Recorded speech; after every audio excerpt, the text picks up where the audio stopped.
Chapter 6, The Soul, as revealed to Marshall Vian Summers, November 2nd, 2009, Boulder, Colorado. Any consideration of the soul must only be relative to your current circumstance, stage of development, and the range of reality that you are able to experience. This, of course, is the challenge facing any idea of spiritual truth in the world, that it is all relative to where you are looking from and your position in the universe and in creation. Therefore, what may be true within this reality may not hold true in the next dimension of reality that you will experience most certainly when you leave this world. Fighting and arguing and going to war over religious ideas is a fool's errand at very least, and an utter tragedy in reality. To think that the Scriptures alone can tell you the mind and the will of God is a great underestimation, for you must experience this at the level of knowledge within yourself. Religion is a pathway to an intellectual dead end, or it is a pathway to the discovery of the soul and the great need of the soul to fulfill its mission and destiny in the world, in service to humanity and in service to the world. Everyone was sent into the world to serve the world, but of course this initial and fundamental intention has been lost and confused, twisted and corrupted, leading to the world you experience today. So the question arises, what is the soul? We shall give you an understanding here that will be very helpful, as long as you remember that this understanding, and any understanding we give you of things dealing with the eternal, will grow and change as you progress. What you tell a child about the world is not what you tell an adult. What you tell a child about God is not what you tell an adult. Therefore, the degree of your maturity will really determine your awareness and your understanding, particularly dealing with realities that extend beyond this world, and beyond this brief period of life that you call life in the world. The soul's reality certainly fits into this category. It was created before you came into the world, and it will exist after you leave the world. So your worldly understanding, which is extremely temporary given the limits of your time and activity in the world, will only give you a glimpse of it from a certain perspective. But clarity here is always important to allow your mind to expand and to remind you that who you are is not your intellect, or the range of your ideas, or your memories, or your grievance, and so forth. What has been created in the world will pass with the world in your experience to a very large degree. What is the soul? The soul is the part of you that God created that is permanent, and that existed before this life and will continue beyond this life. The question then arises, what is knowledge that you speak of? Knowledge is the part of your soul that has not separated from God, and thus is able to respond to the will of God, to the protection of God, and to the wisdom of God as it pertains to your particular life and circumstance in this situation of living in the world. So, in essence, your soul and knowledge are not yet the same in your experience. Your soul, in your experience, living in a state of separation, is the part of your permanent identity that is separated from God. But since you cannot completely separate from God, the part of you that did not separate from God represents your saving grace. Reunite the soul with knowledge, and the soul is complete, and separation within the soul has been ended. In other words, part of the soul is journeying through life as a separate entity, unaware and afraid of confronting its true reality. The part of the soul that has never left God goes along, but it is responding to something very different and is a very different kind of intelligence. The separation was never complete because you cannot separate yourself from your source. Even though you may attempt to do this and invest yourself greatly in this effort, in the end it cannot be successful. That is why all souls, eventually in time, perhaps in a very great distant future, will reunite with God. The moment that separation was created, before the creation of time and space, the answer was given. The answer was given because you could not separate from God, and that is what will save you in the end. No matter what your religious affiliation or system of belief, no matter what your time, your culture, even no matter what world you exist in the greater community of worlds in the universe, this is your salvation. You return to God through knowledge, knowledge being the greater part of you that is never separated from God. We use the term knowledge because it is related to the ability to have profound experience of recognition and knowing. Here, knowledge is not a body of information of what you learn at the university. Here, knowledge is not a system of belief or a philosophy or a theology. It is the movement of spirit within you. So what we are saying here is that your spirit is divided. That is where the separation happened, you see. It is not like you got kicked out of heaven or you went off in a huff angry with God. I'm going to go create my own reality, like a lover's quarrel. I'm going to go off on my own. I don't need you. I'm going to live without you. I'm going to go to be in isolation, as a kind of spiteful activity, you see. Of course, you go into isolation and you suffer. Disconnected from your source, you now have no security. You have no sense of permanence. You have no sense of intrinsic relationship. You take refuge in the world as an individual. You adopt form. You developed an intellect to navigate the world because it is such a difficult and unpredictable place. And from this position of isolation, separation, and embodiment, you try to understand what God is. God has sent messages periodically into the world at great turning points for humanity. These revelations have been captured by the minds and the imagination, altered and applied and distorted to the point where they are full of truth and ignorance. To find your way within them, which you can certainly do, you must separate the truth from the ignorance.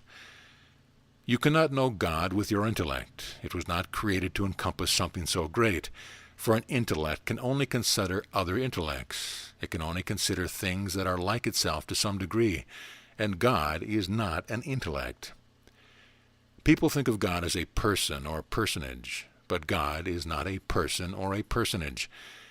Extending ever beyond your grasp and concepts and attempt to formulate into limit God, God exists.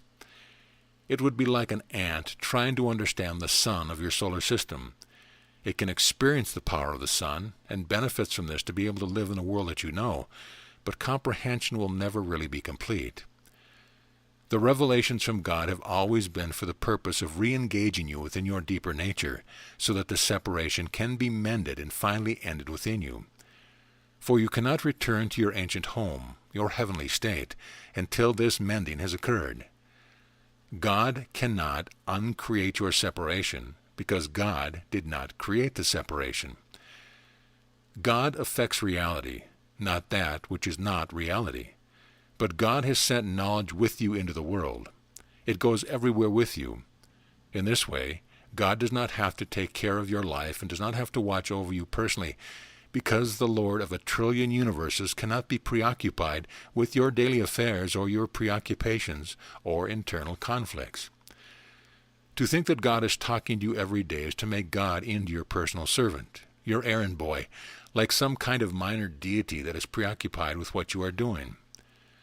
God is the great attraction, calling you back, calling you through God's emissaries, calling you through the true spiritual teachers that live in the world today, calling you through the great traditions despite the aggregate of their errors and misconceptions.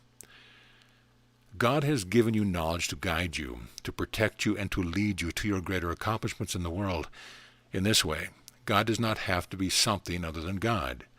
And you have to live with the reality that there is a greater truth within you, a deeper conscience, a fundamental ethical foundation that cannot be deceived, cannot be corrupted, and cannot be used for selfish purposes. For knowledge is not a resource of your intellect. Ultimately, your intellect is a resource for knowledge.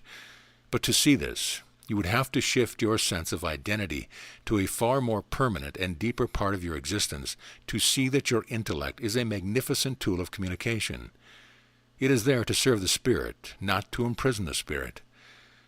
But this revolution within yourself that returns you to your source and to your true nature is something that most people have not undergone, even amongst those who claim to be religious and religious leaders. They are far too reliant upon their beliefs and their ideas, which does not mean they have traveled far at all on the greater spiritual journey that each person must take. There is a difference between a scribe and one who is filled with the Spirit of God. Do not judge others in this regard. Everyone is struggling with this to some degree at various different levels of their own self-discovery. Many people have not even begun. Some are struggling at the outset. Others are struggling and trying to find their way as they proceed up this great mountain. Intellectual brilliance is not the power of knowledge. enchanting and fascinating your listeners with eloquence or a deep study of history does not represent the greater power of knowledge within you. Knowledge can speak through a cultivated mind. It can speak through an expanded intellect, and it will do these things according to what is appropriate for your life. But do not confuse the two, as so many people do.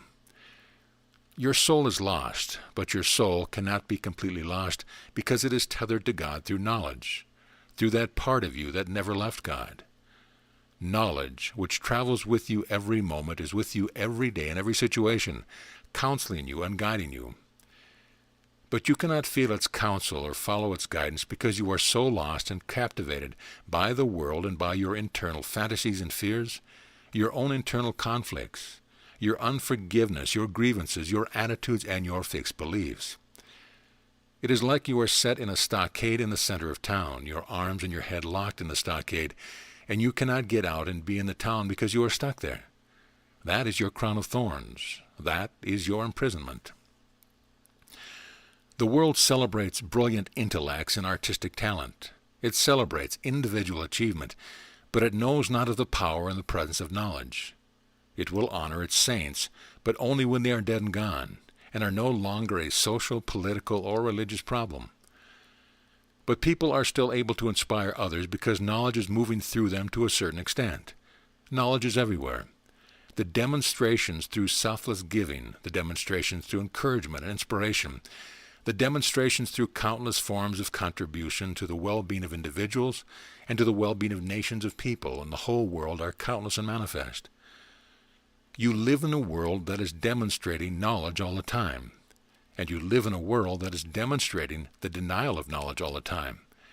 Where will you place your emphasis then?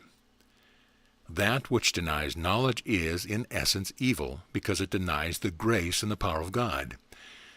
God will not punish you for these things, but this will deny you the grace and power of God and all the resolution, comfort, and security this will restore to you over time. The return to God is not simply a decision that you make one day. It is a fundamental change of heart that has to be expressed and demonstrated in many situations, leading to many thresholds of decision. And that is why the progress here is step by step. It is incremental. God will not let you be close to God because God wants you to be here. The angels will not let you be close to them because if you become close to them, you will not want to be in this world with all of its difficulties, its fragmented relationships, its problematic human relationships. God wants to turn your eyes to the world, but with the power and the presence of knowledge to guide you. Here the separation, step by step, bit by bit, is reduced. Its power begins to fade. Its influence begins to diminish and is replaced by a greater power that is intrinsic to you and to all people who are here. A genuine act of kindness can be recognized anywhere by any culture. You do not have to translate the language. You do not have to understand the culture in all its dimensions. You do not have to be academic about this. It is simply an act that has universal recognition. The world is governed by fear, the fear of loss, the fear of losing what one has, the fear of death, the fear of repudiation, the fear of rejection, the fear of expulsion and denial. This is a power that exists in a state of separation. It is something that is unknown in your ancient home. You cannot return to God at the end of this life because you are not ready. You have not built your capacity for relationship sufficiently. You have not extended your experience of your soul to include others sufficiently yet. So even if you become a very wise and advanced person in the world, you are given a greater task. Perhaps you will be amongst those who serve those who remain behind. Perhaps you will be sent elsewhere in the universe to serve according to your own lineage and long history. If you achieve any degree of success in terms of the reclamation of knowledge in your life, God is not going to waste that because your gift grows through contribution. The power of knowledge grows through contribution. It is not a question of escaping corporeal life. It is a question of service at many, many levels, extending far beyond what your mind can even conceive at this moment. What is hell but having to come back here and do it all over again, or having to go somewhere else, which is even more difficult place to be? To think that you go to heaven or hell on Judgment Day at the end of this life, That is a religion for little children who know nothing of creation, the plan of God. Your success will not be wasted, but will be amplified and expanded in service to the separated that constitute the reality of life in the physical universe. So you see here, your soul, as it grows, does not diminish. It expands. No longer a single point of light, it now becomes a cluster of lights. It retains some of its uniqueness, but its reality and identity are based upon the strength of its core relationships. Since God is your ultimate relationship, you prepare for God by developing relationships that are genuine and authentic and which serve a greater purpose in your temporary life in the world. In this regard, hell is always temporary. The will of God is to reclaim all of that small part of creation that is broken away and has lost itself in other realities.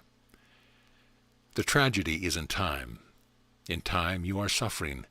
In time you are losing opportunities. In time you are failing your mission in being the world.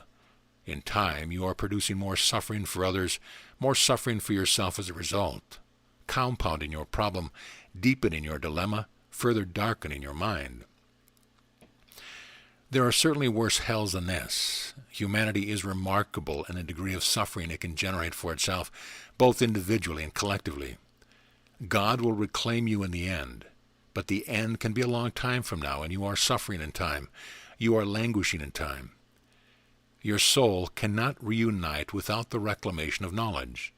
That part of you which is wise must guide that part of you which is foolish.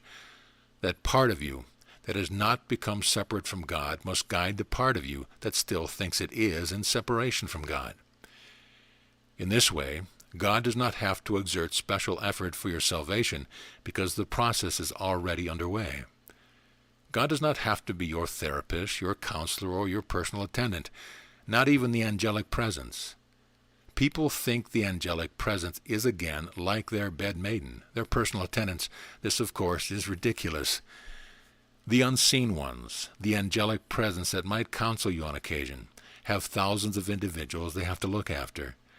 They are not going to dally around with you in your foolishness, but they will respond to those moments when your mind stirs and greater possibilities emerge for you. Your soul then becomes greater, more expansive, and more inclusive of others as you advance and as you make progress in your spiritual development. You no longer live just for yourself. You live also for others and for their well-being. Perhaps your sense of others includes just your family, but it can include other people. It can include larger panorama of relationships, dealing with neighborhoods and communities. There are even certain individuals who look at humanity as their fundamental relationship. But this is a very advanced state and is only meant for certain people whose contribution has to function within a very large arena. Your greater purpose in the world is not your invention, and you cannot come to it on your own terms. It must be revealed to you, and you must be willing for this revelation to take place, and to have the patience and the humility to be able to receive this progressively, for you cannot face it all at once. Here you realize that your mind is not your greater reality, though you have allowed it to dominate you and control you, and you have identified with it inappropriately. It is still part of your existence in the world. It still distinguishes you in many ways. It is still the avenue of your innate talents to express themselves in relationship to others, but you are listening for a greater power now. This power comes from both within and from beyond. Messages can be sent into your mind through the angelic presence, but what is most important is that knowledge within you confirms these things. Knowledge is really the focal point. It is not even God. You cannot focus on God. You can focus on your ideas about God or your belief about God, but what is this? You experience God through a deeper connection within yourself, a deeper connection with others, and a deeper connection with unseen forces in the universe that are really guiding the currents of your life.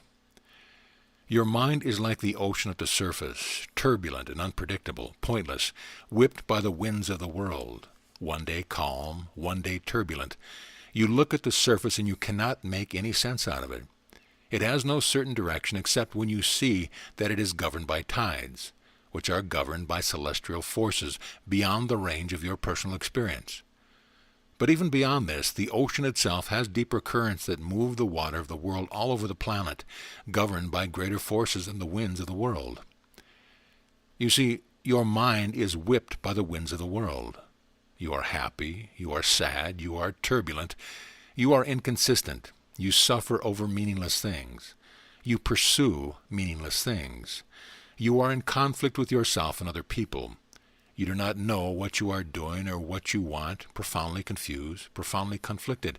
It is a mess. Do you think God is going to work this out for you? God just pulls you away from it, and along the way you clean up the mess. You bridge the gap of unforgiveness with yourself and others. You make amends. You alter your course. You change your behavior. You alter your ideas. You even change your whole notion of yourself.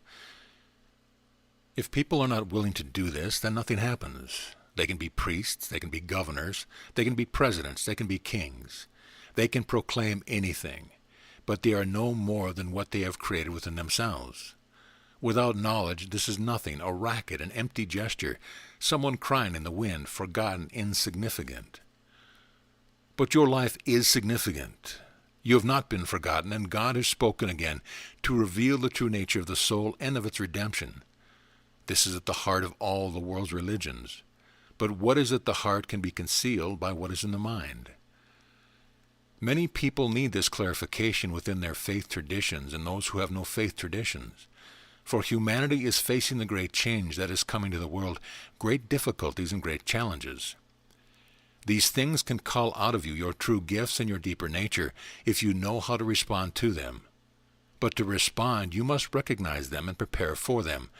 And for this, you will need the assistance of the Creator, for humanity is unaware and unprepared. When you leave this world, your soul will be different from what you think it is now. When you advance and your mind expands and the soul expands to become a cluster of lights instead of a singular light, the definition and the experience of the soul will be very different. Let this be your understanding.